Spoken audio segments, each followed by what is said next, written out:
پورے قرآن مجید کے اندر ایسی کوئی آیت نہیں ہے کہ اس میں یہ بتایا گیا ہو کہ انبیاء کی وراثت نہیں ہوتی۔ پھر سیدہ زہرا علیہ السلام نے اس روایت سے انکار کیا، امام علی علیہ السلام نے اس روایت کو ماننے سے انکار کیا ہے۔ تو یہ تصور کیا جا سکتا ہے کہ رسول اللہ صلی اللہ علیہ وآلہ وسلم پوری امت کو تو قرآن مجید کے ذریعے سے میراث کے احکام تا قیامت دے دیں، لیکن اپنی بیٹی کو وراثت کے احکام نہ بتائیں؟ الحمدللہ رب العالمین والصلاة والسلام علی سید الانبیاء والمرسلین وآلہ الطیبین الطاہرین ورضی اللہ عن الصحابۃ من المہاجرین والانصار والذین اتبعوہم بإحسان۔ السلام علیکم ورحمۃ اللہ وبرکاتہ۔ شیعہ سنی دونوں کا اس بات کی پر اتفاق ہے کہ سیدہ زہرا علیہ السلام وہ اپنے حق کا مطالبہ کرنے کے لیے حضرت ابوبکر رضی اللہ عنہ کے پاس آئی۔ رسول اللہ صلی اللہ علیہ وآلہ وسلم کے وصال کے بعد جب آپ اس دنیا سے پردہ فرما گئے، چلے گئے، تو آپ کی پیاری صاحبزادی سیدہ فاطمہ الزہرا علیہ السلام البتول اپنے میراث کا جو بابا جان سے حاصل ہوئی اس کا مطالبہ کرنے کے لیے حضرت ابوبکر کے پاس گئی، ان کے دربار میں تشریف لے گئی۔ یہ اہل سنت والجماعت کی اصح درجے کی کتابیں بخاری، مسلم، ترمذی اور دیگر صحیح کتابیں، مسند احمد، مصنف عبدالرزاق سے یہ بات ثابت ہے، یہ کوئی شیعوں کی بات نہیں ہے۔ تو لہٰذا پہلی بات تو یہ ہے کہ شیعہ سنی دونوں کا اس بات کے پر اتفاق ہے، کوئی انکار نہیں کر سکتا کہ سیدہ نے مطالبہ کیا ہے۔ لوگ یہ کہتے ہیں کہ جناب اس میں سیدہ کا مطالبہ یوں ہے، حدیث کا علم نہیں تھا، الیاذ باللہ، کوئی کہتا ہے خطا وغیرہ، اس طرح کی بحث کرتے ہیں۔ میں ان ابحاث کی جانب آنا ہی نہیں چاہتا، وہ آپ کی مرضی ہے، فرقہ پرست ان پہ بحثیں کرتے رہیں، لیکن اس سے تو کوئی انکار نہیں کر سکتا کہ رسول کی پیاری بیٹی نے یہ مطالبہ کیا ہے، اس بات سے کوئی انکار نہیں کر سکتا۔ اگر کوئی انکار کرتا ہے تو اسے بخاری، مسلم اور کتابوں کو ہاتھ اٹھانا چاہیے اس کو، میں پہلے کہہ چکا ہوں، آپ کو منکر حدیث بننا پڑے گا۔ تو بہرحال ایک بات تو یہ طے ہو گئی۔ یہاں ایک اور بات میں آپ کے سامنے عرض کرتا چلوں کہ اس میں دو موقف ہیں کہ سیدہ کی جو وراثت ہے یہ ہبہ تملیک تھی یا یہ بطور میراث کے سیدہ کی جانب منتقل ہونا ہے، یعنی سیدہ کا جو مطالبہ ہے یہ کس طور پہ تھا؟ کیا یہ جو رسول اللہ صلی اللہ علیہ وآلہ وسلم نے آیا ان کو ہبہ کیا ہوا تھا اپنی زندگی میں اور مالک بنایا ہوا تھا، یا وراثت کے طور پر جس طرح عام لوگ ہیں کہ والد کا انتقال ہو جاتا ہے اور بچے جائیداد کے وارث ہوتے ہیں، اس طور کا مطالبہ تھا؟ تو ہمارے ہاں شیعہ برادران کا موقف ہے، بعض کا اور بعض کا وراثت کا بھی ہے، وہ یہ کہتے ہیں کہ یہ ہبہ تملیک تھا، یعنی رسول اللہ صلی اللہ علیہ وآلہ وسلم نے اپنی زندگی کے اندر جو آپ کے پاس مال فے تھا، اور مال فے کون کون سی زمینیں ہیں؟ صرف فدق نہیں ہے کہ لوگ کہتے ہیں فدق کا ایک باغ تھا، ایک کنویں کے ارد گرد چند کھجور کے درخت تھے اور اسی کے گویا کہ کچھ تھوڑی بہت کھجوریں تھیں، اس کے اوپر کوئی مسئلہ تھا، نہیں، یہ بہت بڑی پراپرٹی ہے، کئی کلومیٹر کا علاقہ بنتا ہے یہ، کئی، اگر اس کا تخمینہ لگایا جائے، اندازہ لگایا جائے تو بہت بڑی زمین ہے۔ یعنی اس میں آپ دیکھیں کہ مخیریق جو یہودی تھا اس کی زمین ہے، اسی طرح خیبر کی زمین ہے، فدق کی ایک بہت بڑی پراپرٹی تھی، اویینہ قبیلے کے ہیں۔ تو ارد گرد میں جو غیر مسلم تھے، خاص طور پر یہودی، انہوں نے جو فے کے طور پر، یعنی جنگ نہیں ہوئی تھی ان کے ساتھ، اور انہوں نے جو محصولات کے طور پر زمین رسول اللہ صلی اللہ علیہ وآلہ وسلم کے حوالے کی تھی یا اس کا مال، یہ مسئلہ یہ تھا، یہ ایک صرف پراپرٹی نہیں تھی کہ خدق کے چند باغات کے حوالے سے۔ تو بہرحال سیدہ سلام اللہ علیہا کے حوالے سے ایک موقف یہ ہے کہ رسول اللہ صلی اللہ علیہ وآلہ وسلم نے اپنی حیات کے اندر ہی خیبر اور فدق کا مالک بنا دیا تھا۔ لیکن میرا موقف اور بعض اصولیین کا یہ ہے، بعض حضرات کا، کہ اکثر کا بلکہ، کہ رسول اللہ صلی اللہ علیہ وآلہ وسلم کے بعد سیدہ نے جو یہ مطالبہ کیا ہے یہ بطور میراث کے تھا، اور یہ قرآن کا حکم ہے، قرآن کا ایسا محکم حکم ہے کہ اس سے کوئی انکار نہیں کر سکتا۔ آج بھی جو وراثت تقسیم ہوتی ہے یہ قرآن کے اس حکم سے ہوتی ہے۔ اس آیت کو میں آگے جا کر آپ کے سامنے تفصیل کے ساتھ اس پر گفتگو کروں گا۔ تو یہاں سب سے پہلے تو مقدمے کے اندر ہم نے یہ بات سمجھ لی کہ سیدہ نے بطور میراث کے حضرت ابوبکر سے یہ مطالبہ کیا تھا، اور حضرت ابوبکر نے کیا کیا تھا، کیوں مطالبے کی نوبت کیوں آئی، کیوں سیدہ ان کے پاس گئی اور ان سے مطالبہ کیا؟ اس کی نوبت اس لیے آئی کہ رسول اللہ صلی اللہ علیہ وآلہ وسلم کے بعد حضرت ابو بکر نے فدق اور خیبر اور جتنے بھی یہ فے کا مال تھا اسے اپنے کنٹرول میں لے لیا تھا. تو سیدہ نے یہ مطالبہ پیش کیا امام علی علیہ السلام نے, حضرت عباس بن عبد المطلب رضی اللہ عنہ نے, کہ یہ میراث ہماری ہے اور ہمیں یہ دی جائے. سیدہ نے یہاں پر قرآن مجید سے استدلال کیا, قرآن مجید کی آیات پیش کی.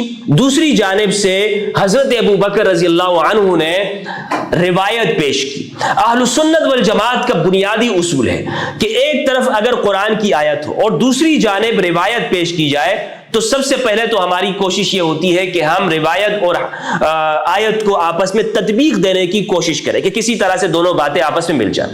لیکن اگر آپس میں ایک نہیں ہو رہی تو یہ ہماری بنیادی کتابوں کے اندر یہ اصول بتایا گیا ہے کہ ہم کتاب اللہ کی جو آیت ہے جو کہ محکم ہے اسے ترجیح دیں گے. یعنی قرآن مجید کے اندر ہے یوصیکم اللہ فی اولادکم للذکر مثل حظ الانثیین, کہ تمہارے جو وراثت ہے یہ اللہ تعالیٰ تمہیں حکم دے رہا ہے. یوصیکم, یوصیکم کا معنی وصیت نہیں, حکم دے رہا ہے. یوصیکم, تمہیں یہ حکم دیا جا رہا ہے کہ تم اپنے بچوں کو وراثت دو گے, ان کو حصہ دو گے جو تمہاری پراپرٹی کے اندر ہے. یہ پراپرٹی کے اندر اس سے تم جان نہیں چھڑا سکتے, یہ اللہ کا حکم ہے. اس اللہ کے حکم کو کوئی یعنی ایک مطلق ہے, ایک محکم ہے, قرآن کی کسی آیت سے خاص نہیں کیا گیا کہ اس میں انبیاء کرام شامل نہیں ہیں. اچھا, اب یہاں پر یہ جو روایت پیش کی جاتی ہے حضرت ابوبکر رضی اللہ تعالیٰ عنہ نے پیش کی, بخاری مسلم کے اندر موجود ہے 4240, لا نورث ما ترکناه صدقہ. حضرت ابوبکر نے سیدہ کے جواب میں یہ کہا کہ انبیاء کرام جو وراثت چھوڑتے ہیں وہ صدقہ ہوتا ہے, انبیاء کی کوئی وراثت نہیں ہوتی, مال کی وراثت نہیں ہوتی, ان کی جو میراث ہے وہ علم وغیرہ ہے. یہ روایت ان کے سامنے. اب یہ جو روایت ہے یہ خبر واحد ہے, یہ صرف اور صرف حضرت ابوبکر سے مروی ہے, اور اس کا جو مین راوی ہے وہ مالک بن اوس الحدثان ہے. اسے مالک الدار بھی کہتے ہیں. یہ حضرت عمر کے سیکرٹری تھا, خزانچی تھا. یہ روایت اور پھر آگے جا کے زہری سے ہی مروی ہے, اور حضرت عائشہ نقل کرتے ہیں. لیکن بنیادی جو راوی ہے حضرت ابوبکر سے مالک بن اوس الحدثان, اور مالک بن اوس الحدثان سے یا زہری روایت کرتے ہیں, اور یہ اس طرح چلتی. تو یہ خبر واحد ہے, یہ کوئی متواتر روایت نہیں ہے. لہٰذا قرآن مجید کی جو یہ آیت ہے سورہ نساء کی سورت نمبر 4 آیت نمبر 11, اللہ رب العزت نے ارشاد فرمایا اعوذ باللہ من الشیطان الرجیم بسم اللہ الرحمن الرحیم یوصیکم اللہ فی اولادکم للذکر مثل حظ الانثیین.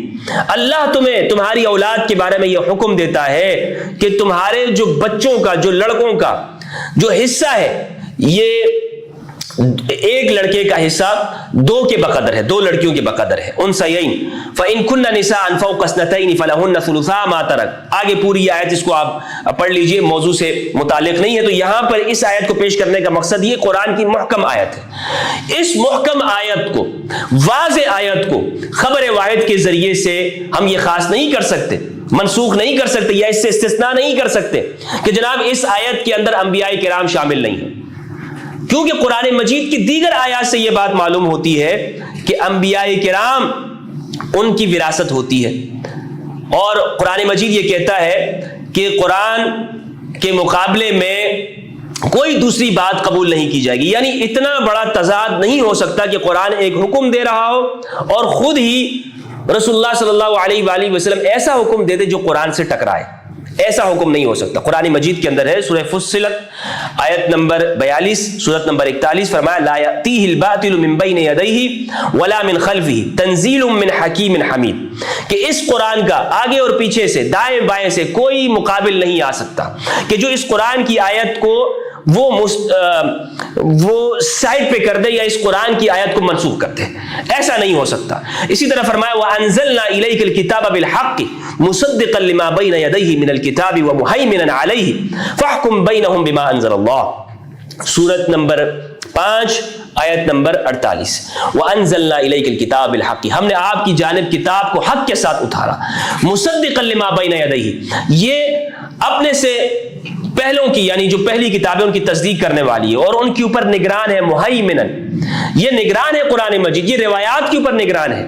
قرآن کی آیت کو ہم روایات کے ذریعے سے خاص نہیں کر سکتے, منسوخ نہیں کر سکتے. اس طور پہ خاص کہ اس کے اندر ہم یہ کہیں کہ انبیاء کرام اس میں شامل نہیں ہیں۔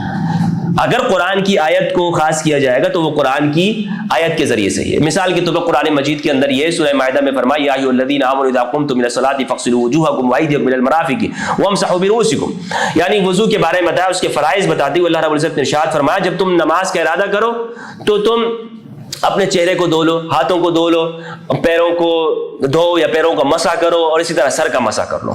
تو یہ جو حکم ہے قرآن مجید کا، اب اگر پانی نہ ہو تو خود قرآن مجید کہتا ہے کہ فتیمموا صعیدا، تم پھر مٹی کے ساتھ تیمم کر لو۔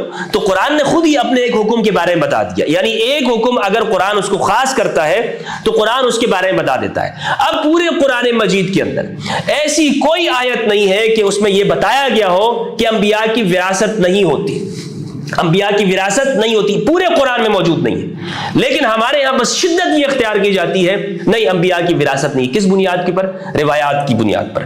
جبکہ دوسری جانب جو سیدہ نے استدلال کیا ہے علیہ السلام، اور قرآن مجید کا واضح مدعا ہے، قرآن کی آیات سے جو بات معلوم ہوتی ہے وہ یہ ہے کہ انبیاء کرام کی وراثت ہوتی ہے، انبیاء کرام کی وراثت ہوتی ہے۔ قرآن مجید میں اللہ رب العزت نے ارشاد فرمایا، سورہ نمل سورت نمبر 27 آیت نمبر 16 ہے، فرمایا وَوَرِثَ سُلَيْمَانُ دَاوُدَ، اور سلیمان علیہ السلام وارث ہوئے داؤد کے، سلیمان وارث ہوئے داؤد کے۔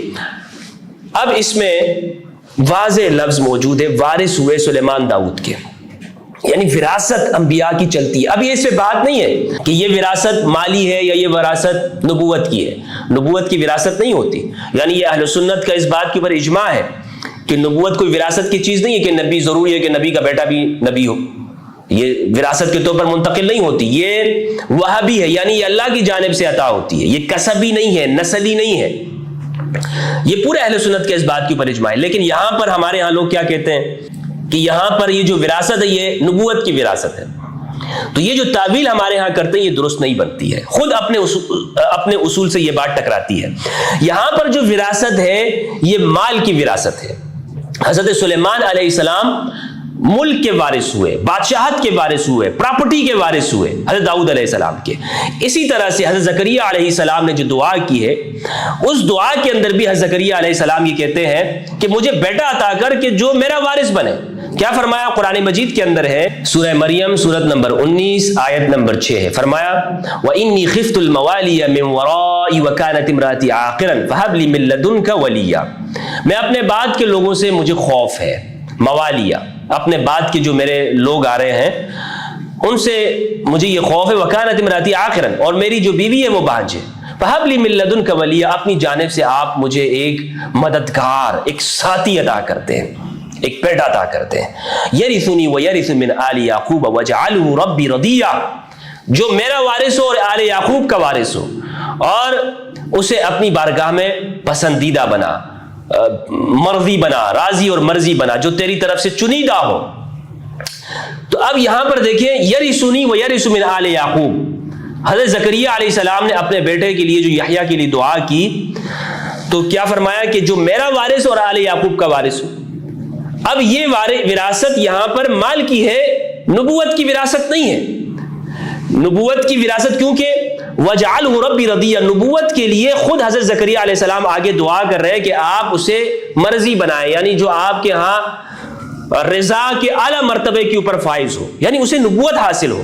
دعا ان کے لیے ضرور کی ہے نبوت کی حضرت زکریا علیہ السلام نے، لیکن وہ آگے ہے وَجَعَلْهُ رَبِّي مَرْضِيًّا، رضیہ وجعلہ ربی رضیہ، کہ یہ رضیہ سے مراد نبوت ہے کہ اسے نبوت بھی عطا کر، لیکن یہ بطور دعا کے تو ان کے لیے مانگی ہے، لیکن ایسا نہیں ہے کہ ان کے لیے بطور میراث کے ہی نبوت حضرت زکریا علیہ السلام نے ان کے لیے مانگی کہ میرا وارث ہو نبوت کے اندر بھی اور آل یعقوب کا بھی وارث ہو، ہرگز نہیں۔ یہاں پر یہ بات بنتی نہیں ہے کہ جو ہمارے ہاں اہل سنت اس کو رکھتے ہیں۔ سیدہ زہرا علیہ السلام نے اسی طرح مطالبہ پیش کیا اور انہی دلائل کو حضرت ابوبکر رضی اللہ عنہ کے سامنے رکھے، لیکن نتیجہ کیا نکلا نتیجہ یہ نکلا کہ سیدہ زہرا کو فدق سے انکار کیا گیا. اور کس بات پہ انکار کیا گیا؟ یہ روایت ہے، میں آپ کے سامنے پیش کرتا ہوں، بخاری سے، ترمذی سے، مسلم کے اندر موجود ہے، دیگر کتابوں سے بھی پیش کرتا ہوں. اس روایت کی بنیاد پر انکار کیا گیا، جس کا نتیجہ یہ نکلا کہ سیدہ زہرا علیہ السلام، بخاری کی روایت کے بنا پر میں یہ کہتا ہوں، فغضبت، سیدہ زہرا ناراض ہوئی، غضبناک ہوئی. کیا ہوئی؟ غضب ہوئی. اچھا، یہ جو اصول ہے نا ہمارے ہاں جو اہل سنت پیش کرتے ہیں کہ یہ جو سورہ نساء کی آیت میں نے آپ کے سامنے رکھی ہے، اس میں انبیاء کرام شامل نہیں ہیں. یہ اہل سنت کا ایک اختلافی مسئلہ ہے کہ آپ کسی خبر کے ذریعے سے آیت کو، محکم آیت کو خاص کر سکتے ہیں یا نہیں کر سکتے. ابو حنیفہ، مالک اور احمد بن حنبل کے نزدیک یہ ہے کہ آپ کر سکتے ہیں، لیکن امام شافعی کہتے ہیں کہ آپ نہیں کر سکتے. امام شافعی کا کہنا یہ ہے کہ خبر کے ذریعے سے قرآن مجید کی آیت کو مخصوص نہیں کیا جا سکتا. تو یہ خود اہل سنت کے اندر اختلافی مسئلہ ہے. اور پھر آپ خود سوچیں کہ ایک جانب قرآن مجید کی آیت ہو کہ جو انبیاء سے بھی کہہ رہی ہے، جو تمام مومنین سے کہہ رہی ہے، یوصیکم اللہ فی اولادکم للذکر مثل حظ الانثیین، میراث کے احکام بیان کیے، اس کو کیسے خاص کیا جا سکتا ہے کسی خبر کے ذریعے؟ اور پھر سیدہ اتنی بڑی اس روایت سے غافل ہو سکتی ہیں؟ ہرگز نہیں ہو سکتی. یعنی میراث کے جو احکام ہیں وہ تو سیدہ کو معلوم ہونے چاہیے. اس امت کی عالمہ ہے، اتقا ہے، متقیہ ہے، طیبہ، طاہرہ، وہی اس روایت سے ناواقف ہے. علیہ باللہ، یہ کیسے ممکن ہے کہ جب حضرت ابوبکر ان کے سامنے روایت پیش کرتے ہیں لا نورث ما ترکناہ صدقہ، کہ انبیاء کرام کی وراثت نہیں ہوتی، یہ تو سیدہ زہرا علیہ السلام کو معلوم ہونا چاہیے. پھر سیدہ زہرا علیہ السلام نے اس روایت سے انکار کیا. امام علی علیہ السلام نے اس روایت کو ماننے سے انکار کیا ہے، حضرت عباس نے انکار کیا. اور اس کی دلیل یہ ہے کہ امام علی علیہ السلام اور حضرت عباس حضرت عمر کے زمانے میں ہی ان کے پاس گئے ہیں اور ان سے کہا ہے کہ اس فدق کی جو یہ پراپرٹی ہے اس کا مطالبہ کرنے کے لیے. اور پھر حضرت عمر نے کہا کہ تم اس معاملے میں ہمیں خطا کے اوپر سمجھتے ہو، اور جب حضرت ابوبکر نے یہ روایت پیش کی تھی تم نے ہماری طرف خطا، تم نے کہا کہ تمہارا یہ فیصلہ درست نہیں ہے. عاصم غادر کے الفاظ مسلم کے اندر موجود ہے، روایت آپ دیکھ سکتے ہیں. یہ روایت ہے صحیح مسلم کی روایت نمبر 4577 موجود ہے، اسکرین کے اوپر میں آپ کو شو کر رہا ہوں. اس پوری روایت کو آپ پڑھیے، اس سے یہ بات معلوم ہوتی ہے کہ امام علی علیہ السلام نے لا نورث ما ترکناہ صدقہ کی جو روایت ہے اس کو تسلیم نہیں کیا. جب امام علی علیہ السلام نے نہیں مانا ہے تو آپ کس طرح سے کہہ سکتے ہیں کہ اس بات کو آپ نے یہ روایت بہت محکم درجے کی اور اس کے ذریعے سے قرآن مجید کی آیت کو خاص کیا جا سکتا ہے؟ پھر اگر یہ روایت درست ہوتی تو سیدہ زہرا کبھی بھی ناراض نہ ہوتی.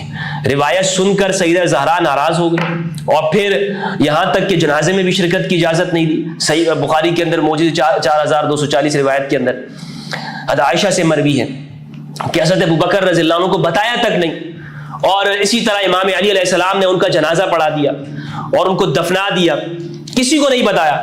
تو اس روایت سے یہ بات معلوم ہوتی جو کہ بخاری کی ہے کہ سیدہ زہرا علیہ السلام کو جب یہ روایت بتائی گئی تو آپ نے اس کو قبول نہیں کیا، امام علی علیہ السلام نے قبول نہیں کیا. صحیح مسلم کی روایت کا نمبر میں نے آپ کو بتا دیا جس سے یہ بات معلوم ہوتی ہے کہ امام علی علیہ السلام نے اسے قبول نہیں کیا ہے، اور اپنے حق کا مطالبہ امام علی علیہ السلام نے حضرت عمر کے زمانے میں بھی کیا ہے. یہ بات یہاں پہ ختم نہیں ہو گئی تھی کہ جو کہتے ہیں حضرت ابوبکر کے زمانے میں وہ تو ختم ہو گیا. امام علی اگر یہ معاملہ ختم ہو چکا ہوتا تو کبھی بھی حضرت عمر کے سامنے نہ جاتے اور ان کے سامنے یہ مطالبہ نہ رکھتے کہ جو امام علی علیہ السلام نے رکھا ہے یہ مطالبہ. دوسری بات یہاں پر سمجھنے کی یہ ہے کہ جو لوگ یہ بات کرتے ہیں کہ اس آیت میں انبیاء کرام شامل نہیں ہیں اور یہ انبیاء کے حوالے سے یہ مخصوص ہے یا منسوخ ہے، ان کو میں بتاتا چلوں، ان کے لیے میری طرف سے ایک پکی سے آپ یہ سمجھ لیجئے کہ اہل سنت علماء نے جنہوں نے بھی تخصیص کی آیات کو جمع کیا کہ قرآن مجید کے اندر کون سی آیت مخصص ہے اور کون سی آیت یا روایت مخصص ہے، جنہوں نے بھی اس پہ کام کیا ناسخ اور منسوخ کے اوپر، انہوں نے اس آیت کو سورہ نساء کی جو آیت ہے آیت میراث، اس کو ذکر نہیں کیا کہ یہ انبیاء کے لیے مخصص ہے، انبیاء اس میں شامل نہیں ہے. غلام رسول سعیدی رحمہ اللہ جو کہ ہمارے استاد محترم ہیں، انہوں نے اپنے مقدمہ تفسیر تبیان القرآن کے اندر جلد نمبر 1 میں اس بات کو لکھا ہے کہ انبیاء قرآن مجید کے اندر جو منسوخ آیات ہیں وہ 12 آیات ہیں۔ شاہ ولی اللہ نے الفوز الکبیر میں 5 آیات لکھی ہیں۔ معتزلہ ناسخ اور منسوخ کا انکار کرتے ہیں، وہ کہتے ہیں کہ وہ پچھلی جو کتابیں ہیں وہ منسوخ ہیں، قرآن کے اندر کوئی نسخ واقع نہیں ہوا ہے۔ شاہ ولی اللہ نے کہا ہے کہ 5 آیات ہیں۔ جلال الدین سیوطی رحمہ اللہ نے غالباً اتقان کے اندر 22 آیات کا کہا ہے۔ تو غلام رسول سعیدی رحمہ اللہ نے 12 آیات کو گنا ہے، اس کے اندر یہ آیت شامل نہیں ہے کہ آیت مخصوص ہے، کسی روایت کے ذریعے سے مخصوص ہے۔ جناب یہ روایت آ گئی لا نورث ما ترکنا صدقہ، اس میں انبیاء شامل نہیں۔ بھئی قرآن جب محکم بات کر رہا ہے تو آپ انکار نہیں کر سکتے کہ اس میں انبیاء شامل نہیں ہیں۔ پھر میں نے آپ کو عرض یہ کیا کہ قرآن میں وراثت کے واضح احکام موجود ہیں اور وراثت کا لفظ موجود ہے، وَوَرِثَ سُلَيْمَانُ دَاوُودَ يَرِثُنِي وَيَرِثُ مِنْ آلِ يَعْقُوبَ وَاجْعَلْهُ رَبِّي رَضِيًّا، کہ میرا اور آل یعقوب سے وہ وارث ہو۔ زکریا علیہ السلام نے دعا کی، تو یہ بات معلوم ہوئی کہ یہ خبر واحد ہے اور خبر واحد کے ذریعے سے آیت کو مخصوص نہیں کیا جا سکتا۔ اسی طرح قرآن مجید کے اندر ہے آتی ذی القربى حقہ والمسکین وابن السبیل ولا تبذر تبذیرا، اور جو آپ کے سب سے زیادہ قریبی ہیں ان کو ان کا حق عطا کر دو، ان کو ان کا حق دے دیجئے۔ والمسکین، مسکین کو دیجئے، ابن سبیل کو دیجئے، مسافر کو، اور آپ جو غیر مصرف جگہ ہے اس میں اس مال کو خرچ نہ کیجئے۔ تو رسول اللہ صلی اللہ علیہ وآلہ وسلم کو یہ حکم دیا گیا ہے اللہ رب العزت کی جانب سے کہ آپ نے اپنے جو قربا ہیں ان کو سب سے پہلے حق دینا ہے۔ تو یہ کیا یہ تصور کیا جا سکتا ہے کہ رسول اللہ صلی اللہ علیہ وآلہ وسلم پوری امت کو تو قرآن مجید کے ذریعے سے میراث کے احکام تا قیامت دے دیں، لیکن اپنی بیٹی کو وراثت کے احکام نہ بتائے کہ بیٹی میری وراثت کے اندر تیرا کوئی حق نہیں ہے، اور پھر بیٹی اس کا مطالبہ کرنے کے لیے ابو بکر رضی اللہ عنہ کے پاس جائے؟ کیا یہ تصور کیا جا سکتا ہے؟ اور خاص طور بریلوی حضرات کو میں یہ پھکی دیتا ہوں کہ بریلوی حضرات تو یہ کہتے ہیں کہ رسول اللہ کو علم ما کان و ما یکون حاصل تھا، تا قیامت خبریں دے دی۔ تو یہ کیسے ہو سکتا ہے کہ ایک پیغمبر، غیب دان پیغمبر کو قیامت تک کے واقعات کا علم ہو اور وہ اپنی بیٹی کو یہ خبر نہ دے کہ بیٹی یاد رکھنا یہ آیت، یہ روایت میں بتا رہا ہوں آپ کو، آپ نے مطالبہ نہیں کرنا۔ تو جب سیدہ زہرا علیہ السلام نے مطالبہ کیا ہے تو بس مطالبہ ہوا ہے۔ اب یہ مطالبہ کس درجے کا ہے، یہاں پر کون حق اور باطل، یہ میں بات کر ہی نہیں رہا، میری جانب اس کو منسوب نہ کیجیے گا۔ اگر آپ لوگ حضرت ابوبکر رضی اللہ عنہ کے ساتھ کھڑے تو میں سیدہ زہرا علیہ السلام کے ساتھ کیوں نہ کھڑا ہوں؟ ان کے مطالبے کو حق کے اوپر کیوں نہ مانوں؟ میں تو حق کے اوپر مانتا ہوں ان کا مطالبہ، اور یہ اس لیے مانتا ہوں کہ ہماری اہل سنت کی کتابوں کے اندر موجود ہے۔ اس لیے جو ناسبی اس حق کا مطالبے کا انکار کرتے ہیں انہیں اہل سنت سے نکل جانا چاہیے۔ اہل سنت سے نکل جاؤ، پھر تم اس کا انکار کرتے رہو، پھر کہو پھر میں آپ کی بات مان لوں گا۔ اب یہ روایت کون سی ہے جو حضرت ابوبکر نے پیش کی؟ یہ روایت میں نے آپ کو بتایا اکرمہ سے مروی ہے، انہوں نے مالک بن اوس بن حدثان سے روایت کی، انہوں نے حضرت عمر سے روایت کی ہے، اور حضرت عمر اس کو حضرت ابوبکر سے روایت کرتے ہیں، یعنی سب سے پہلے اس کو پیش کرنے والے حضرت ابوبکر رضی اللہ عنہ ہیں۔ مصنف عبدالرزاق کے اندر یہ تفصیل کے ساتھ یہ واقعہ موجود ہے، اور بخاری کے اندر سے میں آپ کو یہ نقل کرتا ہوں، بخاری کے طبقات الکبریٰ میں بھی ہے۔ اور اچھا اس کا میں حوالہ آپ کو دیتا چلوں، ورنہ بعض ناسبی یہ کہیں گے کہ میں نے یہ بات کیسے کر دی کہ امام علی علیہ السلام اور سیدہ زہرا علیہ السلام نے اس آیت سے استدلال کیا تھا۔ وَوَرِثَ سُلَيْمَانُ دَاوُودَ، طبقات الکبریٰ لابن سعد جلد نمبر 2، ذکر میراث رسول اللہ وما ترکہ، اس کے اندر یہ بات موجود ہے۔ اخبرنا محمد بن عمر حدثني هشام بن سعد عن عباس بن عبد الله بن معبد عن ابي جعفر قال جاءت فاطمة الى ابي بکر تطلب میراثها، حضرت ابو بکر کے پاس آئی ہیں سیدہ زہرا علیہ السلام، وجاء العباس بن عبد المطلب يطلب میراثه، اور عباس بن عبد المطلب بھی آئے اپنی میراث کا مطالبہ کرنے کے لیے، وراثت۔ وجاء معهما علی، اور ان کے ساتھ علی بھی آئے۔ بعض لوگ یہ کہتے ہیں کہ دیکھیں سیدہ زہرا کو کیسے گھر سے باہر جانے دیا، بھائی اپنے محرم کے ساتھ گئی ہے، اپنے چچا کے ساتھ گئی ہے، حضرت عباس کے ساتھ گئی ہے، اور امام علی علیہ السلام کے ساتھ بھی گئی ہے۔ تو یہ جو لوگ انکار کرتے ہیں نا، یہ بات یہ سوائے بغض کے اور کچھ نہیں ہے۔ فقال ابو بکر، تو حضرت ابو بکر نے کہا قال رسول اللہ لا نورث ما ترکنا صدقہ، حضرت ابو بکر نے یہ روایت پیش کی کہ رسول اللہ نے یہ ارشاد فرمایا لا نورث ما ترکنا صدقہ، جو ہم وراثت نہیں چھوڑتے ہیں، جو بھی ہمارا ترکہ ہوتا ہے وہ صدقہ ہوتا ہے۔ وما كان نبی يعول فعلی، فقال، اور جو نبی صلی اللہ علیہ وآلہ وسلم کیا وہ اب میرے ذمہ داری ہے۔ فقال علی، تو امام علی علیہ السلام نے فرمایا ورث سلیمان داؤد، سلیمان داؤد کے وارث ہوئے، قرآن میں ہے وقال زکریا یرثنی ویرث من آل یعقوب، اور حضرت زکریا علیہ السلام کی یہ قول، یہ قرآن مجید کی آیت پیش کی امام علی علیہ السلام نے. یہ دو آیات ان سے استدلال کی ہے سیدہ زہرا نے، حضرت عباس بن عبد المطلب نے اور امام علی علیہ السلام نے. ان دونوں آیات سے استدلال کیا ہے. مجھے بتائیے ایک آیت سے اگر امام علی، سیدہ زہرا، عباس استدلال کرتے ہوں اور آپ روایت سے استدلال کرتے ہوں، امت کو کہاں کھڑا ہونا چاہیے؟ قرآن کے ساتھ کھڑا ہونا چاہیے یا روایت کے ساتھ کھڑا ہونا چاہیے؟ واضح فیصلہ آپ کے پاس ہے. آپ دیکھیے، بخاری کو سامنے رکھیے، اہل و سنت کی کتابوں کو سامنے رکھیے. امام علی علیہ السلام قرآن کے ساتھ ہے، سیدہ زہرا اہل البیت قرآن مجید کے ساتھ، قرآن سے استدلال کر رہے ہیں. اور باقی جو استدلال ہے حضرت ابوبکر کا، میں یہ نہیں کہہ رہا ہوں کہ وہ استدلال وہ غلط ہے، بلکہ میں یہ کہہ رہا ہوں کہ وہ استدلال وہ آیت کی بنیاد پر نہیں بلکہ وہ روایت کی بنیاد کے اوپر ہے. اور روایت اور آیت جب آپس میں ٹکرا جائے تو کس کو ترجیح دی جائے گی؟ کس کو؟ آیت کو ترجیح دی جائے گی، نہ کہ روایت کو. اچھا، سیدہ ناراض ہوئی.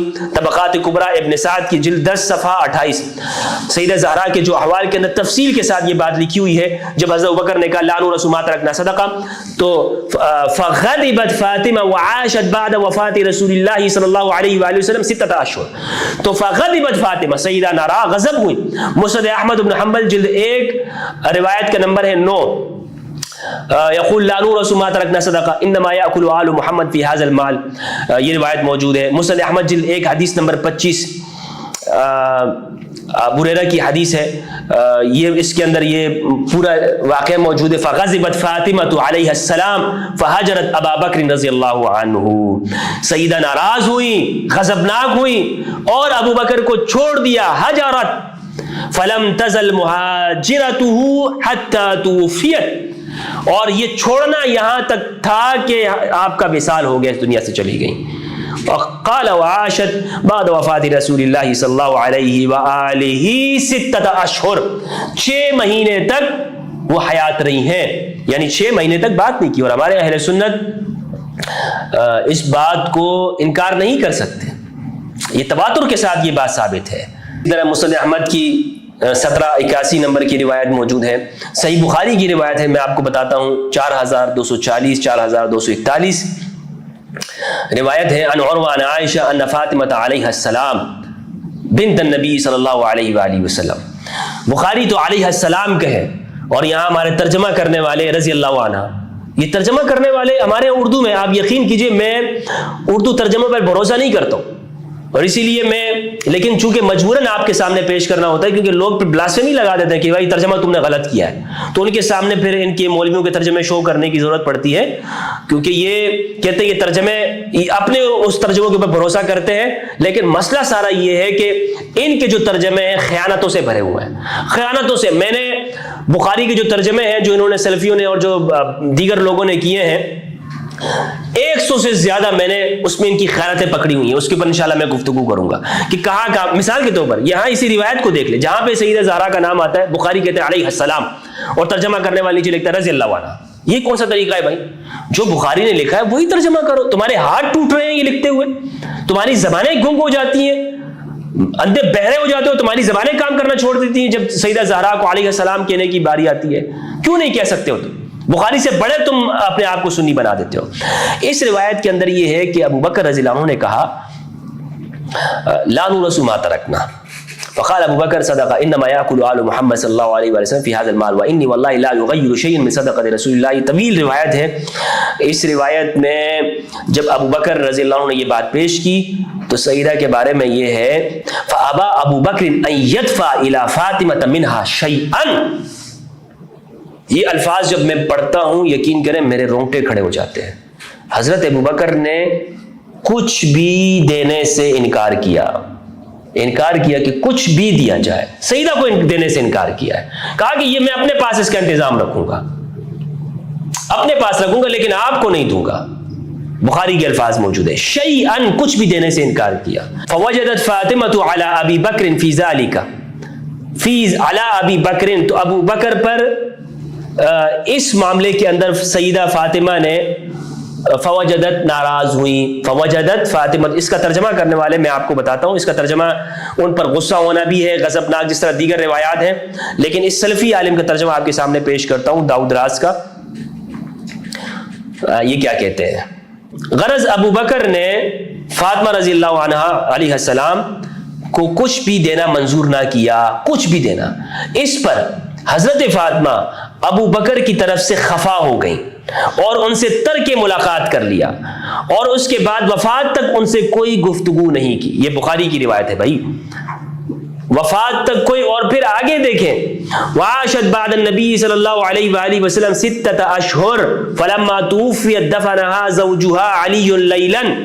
یہ مکمل روایت جب آپ تفصیل کے ساتھ پڑھیں گے تو سیدہ زہرا علیہ السلام کا موقف جرت کے ساتھ آپ کو سمجھ میں آئے گا۔ بخاری پڑھیں، میں کوئی اور کتاب پڑھنے کا آپ کو درس نہیں دے رہا ہوں کہ کسی اور کتاب کو آپ پڑھیں۔ سیدہ کا موقف اگر آپ نے جاننا ہے تو صحیح بخاری سے آپ کو معلوم ہوگا واضح لفظوں کے اندر کہ سیدہ کا موقف کیا ہے علیہ السلام کا۔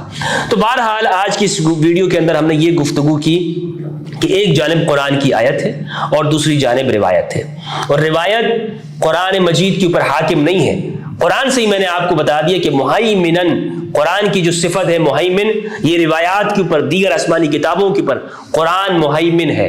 سیدہ نے، امام علی علیہ السلام نے، اہل البیت نے، بنی ہاشم نے قرآن سے استدلال کیا ہے کہ انبیاء کی وراثت ہوتی ہے۔ دوسری جانب جو اہل سنت کا موقف ہے وہ یہ ہے کہ روایت کی بنیاد پر کہ انبیاء کی وراثت نہیں ہوتی ہے، اور اسی لیے سیدہ زہرا کو نہیں دیا گیا۔